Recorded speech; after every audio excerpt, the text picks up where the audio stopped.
So, Injustice, the Arkham series, the Christopher Reeve Superman, and the Tim Burton Batman series can all have comics based on them, but this alternate universe is the one that gets nothing.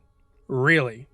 It's an Elseworld story, this time focusing on the DC trinity of Superman, Batman, and Wonder Woman, reimagined in a new alternate universe. Superman is a baby born of both the original Superman's mother and General Zod through Kryptonian breeding technology. Wonder Woman is a new god named Becca who is married to Orion, son of Darkseid, to allow her family to get close enough to murder Darkseid and his followers on Apokolips. After she fell in love with Orion and her father killed him, she escaped to Earth with the gift Orion gave her the night before, a sword equipped with its own mother box. Batman is Kirk Langstrom, aka the Man-Bat, in this version literally a vampire, in no uncertain terms. Together, they are the Justice League, a brutal enforcement agency of the US government who isn't afraid to break rules and break even more spines. The public hates them, the government only tolerates them, and it seems like a conflict between all forces is inevitable. What isn't helping is that murders are occurring that leave hallmarks of the League. Victor Freeze is ostensibly killed by Batman, Ray Palmer is ostensibly killed by Wonder Woman, and Silas Stone and his son Victor are ostensibly killed by Superman, though the three categorically deny that they committed the murders.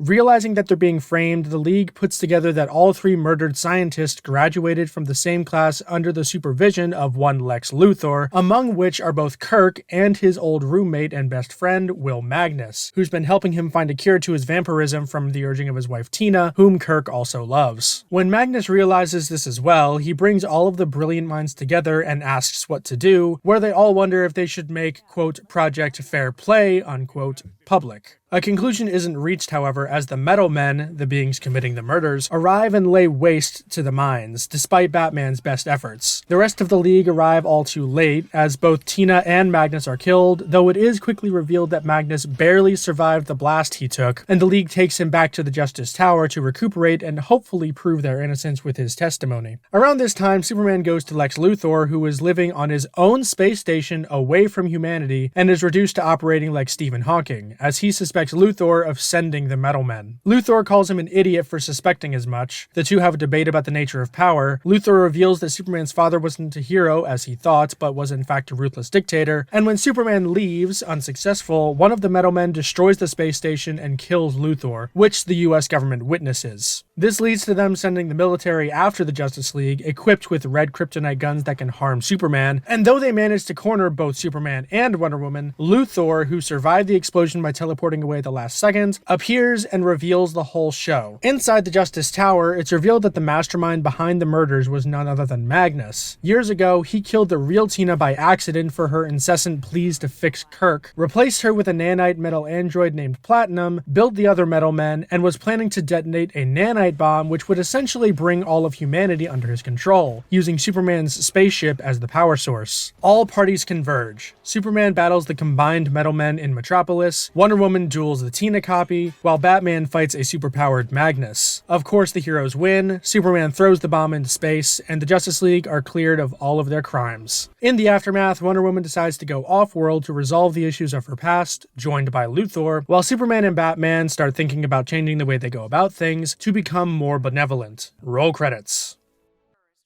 I have mixed feelings about this movie. On the one hand, it's incredibly refreshing to actually see significantly different takes on classic superheroes that isn't just make them dark and edgy. Like, yes, these new heroes are definitely harsher than, say, the DCAU's Justice League, both in terms of the language they use and their methodology, but they are still heroes that want to protect people. In that way, their morality is more neutral good, like The Question or some versions of The Huntress. People who explicitly operate against the rule of law. That's really interesting, and this kind of nudging of the mythos to where you still have Batman, Superman, and Wonder Woman, but they're completely different people with completely different histories is also really interesting. I would actually say that the best parts of the movie, in a vacuum at least, are the two flashbacks that you have depicting Batman and Wonder Woman's pasts. They have some of the more striking scenery, and a lot of the human drama is born out of them. And if this movie was paced better and was longer, I could see them really adding to already rich characters to make make you like them even more. And that's not to say that these characters aren't enjoyable if you take away their backstories, quite the contrary actually. The dialogue writing is above average in this one, with casual and naturalistic deliveries adding to the sense of camaraderie between our three heroes.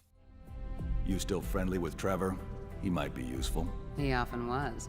Stay on top of him. You know what I mean. We've got to get ahead of this thing. That includes the media. Someone's trying to screw with us, and they're going to be damn sorry.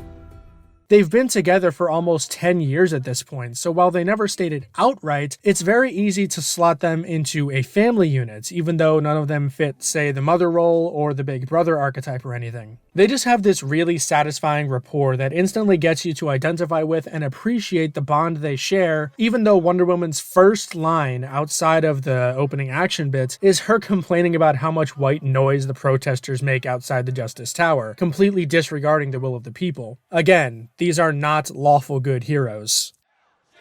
Don't they ever shut up? I have three major complaints with the film as a whole. First, the animation. Yes, I know I bitch about it every time, but thankfully I don't really have that much to complain about, so it'll be quick. While there's nothing technically wrong with about 90% of the movie, I felt that the action animation especially was stiff and kind of aimless a lot of the time. Our wants to see these characters make it out alive was usually enough to keep the audience engaged, and there was one standout fight between Superman and the combined Metal Men, but overall I would barely call the animation passable. It's better than some movies, though.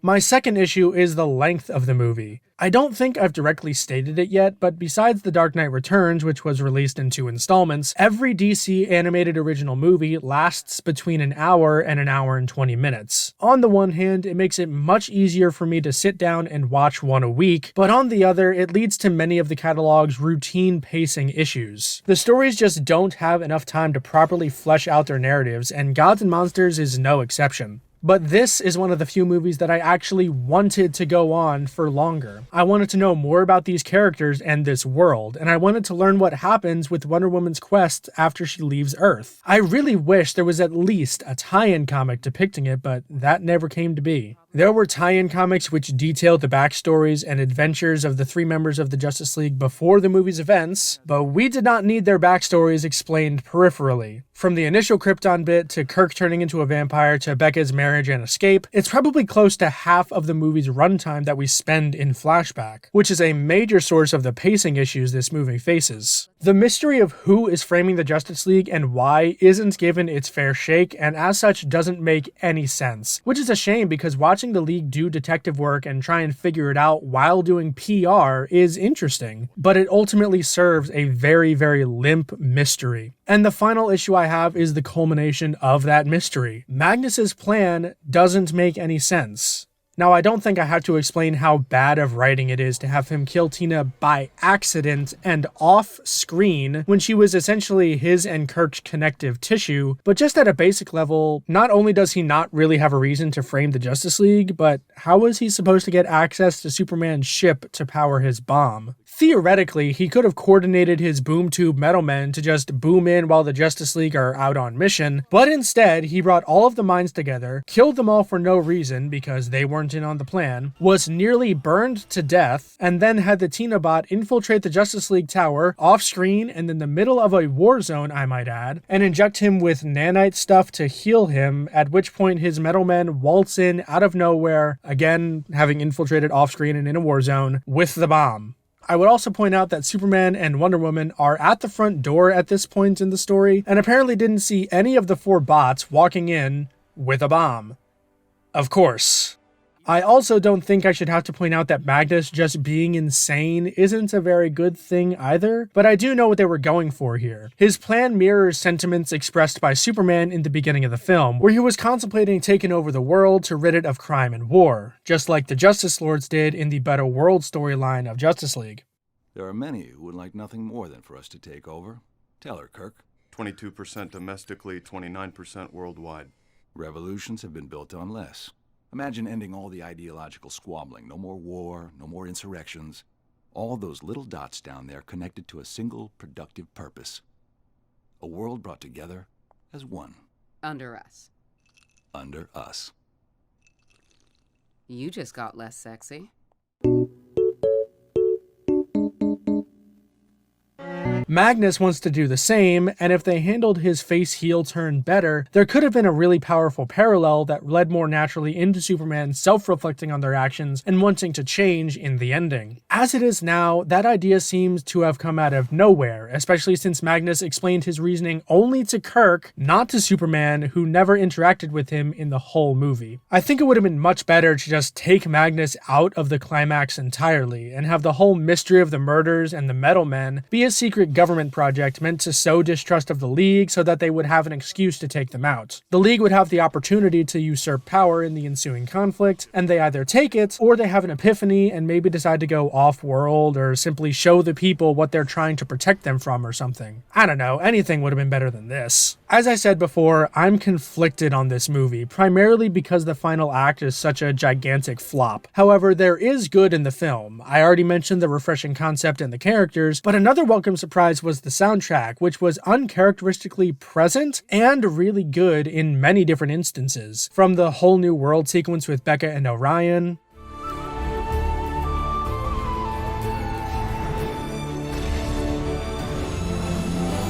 to when Superman and Wonder Woman face down against the regular army,